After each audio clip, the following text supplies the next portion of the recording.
రెగ్యులర్‌గా ఇవన్నీ మనుషులందరూ ఫేస్ చేసే సమస్యలే. వీటిల్లో ప్రప్రథమంగా సంతాన సమస్యతో చాలామంది బాధపడతారు.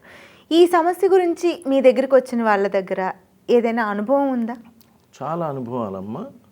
నిన్నే ఒక ఇన్సిడెంట్ ఏం జరిగిందంటే, ఒకతను 78లో పుట్టాడు. హ్మ్. అతనికి కూడా ఈ అకాల్డ్ సైన్సెస్ మీద బాగా ఇంట్రెస్ట్ ఉన్నది తెలుసు కూడా. హుహు. వాళ్ళ ఆవిడ కూడా 16వ తారీఖు పుట్టింది. 16 అంటేనే దైవానికి సంబంధించిన వాళ్ళు, కేతు గ్రహానికి సంబంధించిన వాళ్ళు, జ్ఞానులు.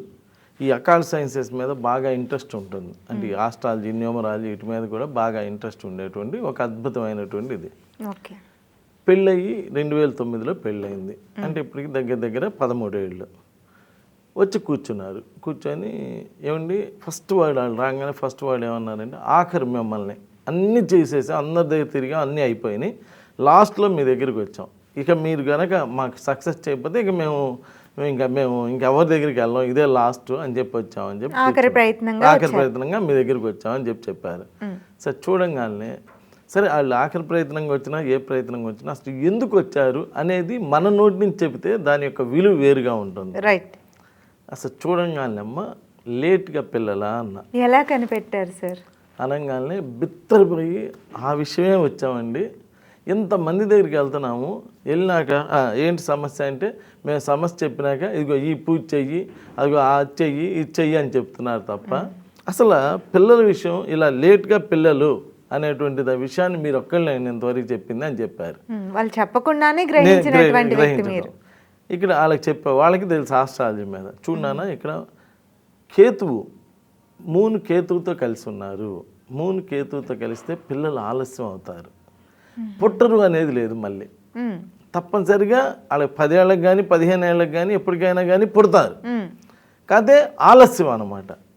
ఆలస్యంగా పుడతారు. అలా చూసి అప్పుడు చెప్పానమాట, అమ్మ చూడండి అసలు ఫస్ట్ అక్కడ రాసిస్తానమాట ముందు ఎవరి పేర్లో కానీ ఎవరి డేట్ ఆఫ్ బర్త్లో కానీ 12, 13, 16, 18, 28, 29, 31, 36 ఈ నంబర్లు వస్తే ఏదో ఒక రకమైనటువంటి సమస్య ఎదుర్కొంటూ ఉంటారు అని ఆ అమ్మాయి డేట్ ఆఫ్ బర్త్లో డెస్టినీ 36 వచ్చింది, 36 వచ్చింది. ఆ 36 అనేటువంటి డెస్టినీ ఎవరికి వచ్చినా 60 to 70, 80% ఆఫ్ ద పీపుల్కి పర్టికులర్గా ఫ్యామిలీ ప్రాబ్లం అంటే భార్యాభర్తలు కొట్టుకుంటున్నారు అనేదే కాదమ్మా. భార్యాభర్తల మధ్య డిస్టర్బెన్స్ రావచ్చు, పిల్లలు కలగపోవచ్చు, కుటుంబంలో ఏదైనా సమస్య రావచ్చు. ఒకవేళ పిల్లలు పుట్టి కూడా వీళ్ళు మైండ్ మెచ్యూర్ కాని పిల్లలు అవ్వచ్చు, లేకపోతే అది ఒక డిజార్డర్గా ఉండే పిల్లలు కావచ్చు. కారణం ఏదైనా కానీ వాళ్ళు ఫైనాన్షియల్గా మా ఫ్యామిలీ పరంగా బాగా డిస్టర్బ్ అయ్యేటువంటి నంబరే 36. అంటే ఫస్ట్ అసలు మ్యారేజ్ దగ్గరే ఎక్కువ సంబంధాలు చూసినాక పెళ్ళి అవుతుంది. ఫస్ట్ అప్పుడే లాగ్ ఉంది. తర్వాత పెళ్ళైన కాంచి అబ్బో ఇవన్నీ కూడా రకరకాల డ్రామాలు, రకరకాల సమస్యలు. ఫస్ట్ ఫ్యామిలీ భార్యాభర్తల మధ్య గొడవలు వచ్చి కోర్టుకు వెళ్ళి ఇడాకులు తీసుకోవచ్చు, లేకపోతే ఇలా పిల్లలు కలగకపోవచ్చు, ఇంకా రకరకాల సమస్యలు ఏర్పడవచ్చు. కానీ ఇక్కడ ఆ అబ్బాయికి అమ్మాయికి డేట్ ఆఫ్ బర్త్ సేమ్ ఉంది. ఈ అమ్మాయి 7, ఆ అబ్బాయి కూడా 7. సో వీళ్ళు విడిపోలా. వీళ్ళకి ఒకరికొకళ్ళకి మంచి అనురాగం, ఆప్యాయత అన్నీ ఉన్నాయి. డేట్ ఆఫ్ బర్త్ మ్యాచ్ అవ్వటం వల్ల అన్నీ ఉన్నాయి. కానీ ఏమైందంటే పిల్లల సమస్య వచ్చింది. పిల్లలు పుడతల్లా 10 సార్లు IVFలు చేయించుకున్నారంట. నేను ఇంతవరకు వెళ్ళా. 10 సార్లు మాటలు కాదు కదా, నరకాన్ని లైవ్లో చూడటమే IVF అంటే. తెలుసో తెలియదు మీకు. అలాంటిది 10 సార్లు చేయించుకున్నామండి. అంటే మీరు ఏం బాగాలేదండి, మీరు వచ్చిన సమస్య నేనే చెప్పాను కాబట్టి సొల్యూషన్ కూడా నేనే ఇస్తాను, మీకు ఏం పర్లేదని చెప్పి చూపించి వాళ్ళకి అబ్బాయి పుడతాడు ఫస్ట్ అని జాతక చక్రంలో ఉంది. సంతాన స్థానంలో గురువు ఉన్నాడు, ప్లస్ 5వ స్థానం నుంచి 7వ స్థానంలో వీనస్ ఉన్నారు. సో ఏం చెప్పానంటే, అయ్యా మీకు అబ్బాయి అమ్మాయి పుడతారు కంపల్సరిగా, ఎప్పుడు పుడతారు అని చెప్పి అడుగుతారు కదా. అప్పుడు వెంటనే చెప్పకుండా ఉండయ్యా మీ ఆవిడ జాతకం కూడా తీసుకున్నాక చెప్తానని చెప్పి 2 జాతకాలు కంపేర్ చేసి రేపు 2 మే 2025 కల్లా కన్సీవ్ అవుతారు అని డేట్ కూడా చెప్పేయచ్చమ్మా. Super sir. చెప్పేసి అన్నీ చేసి అలా చేసి అసలు వాళ్ళ పేర్లో అంటే అక్కడ 36 ఉంది. ఆ 36 ఉన్నటువంటి ప్రాబ్లం ఉండటం వలన మ్యారేజ్ డేట్ బాగాలేదు. అక్కడ ప్రాబ్లం వచ్చింది. అక్కడ 36 ఉండడం వలన ఈ అమ్మాయి పేరులో తా వచ్చింది. ఓకే. అలా డేట్ ఆఫ్ బర్త్లో రాంగ్ ఉంటే పేరులో రాంగ్ వస్తుందమ్మా. పేరులో రాంగ్ వస్తే మ్యారేజ్లో రాంగ్ వస్తుందమ్మా. ఇవన్నీ నేను ఊరినే చెప్పడం కదా, అక్కడ ఒక ప్రింట్ వేసి పెట్టి అక్కడ అద్దం కింద పెడతా, అందరూ వచ్చి చూసుకోవచ్చు. నా పేరులో తా వచ్చింది వస్తే ఇగో 5వ తారీఖు పెళ్ళి అయింది, అది కూడా రాసి ఉండిద్ది లిస్ట్. అందరూ వచ్చి డైరెక్ట్గా చూసుకోవచ్చు అనమాట. మూలాల నుంచి ఎక్కడ డేట్ ఆఫ్ బర్త్, అక్కడి నుంచి పేరు, ఆ తర్వాత మ్యారేజ్ ఎప్పుడు ఇది కూడా రాసి ఉండిద్ది అక్కడ. ఆ డేట్ ఆఫ్ బర్త్ వాళ్ళకి ఎప్పుడు మ్యారేజ్ అవుతుంది, వాళ్ళు ఏ సమస్యలతో ఇబ్బంది పడుతుంటారు, ఇవన్నీ రాసి అక్కడ పెట్టి అందరికి పంచుతాను, ప్లస్ అక్కడ రాసి పెడతాను అనమాట. అలా చూసి ఇలా అందరికి కంపేర్ చేసి నేమ్ మార్చి అతని పేరులో ఫస్ట్ వచ్చినప్పుడు మామూలుగా ఒక పేరు ఉన్నది, ఎవరో కరెక్ట్ చేశారు.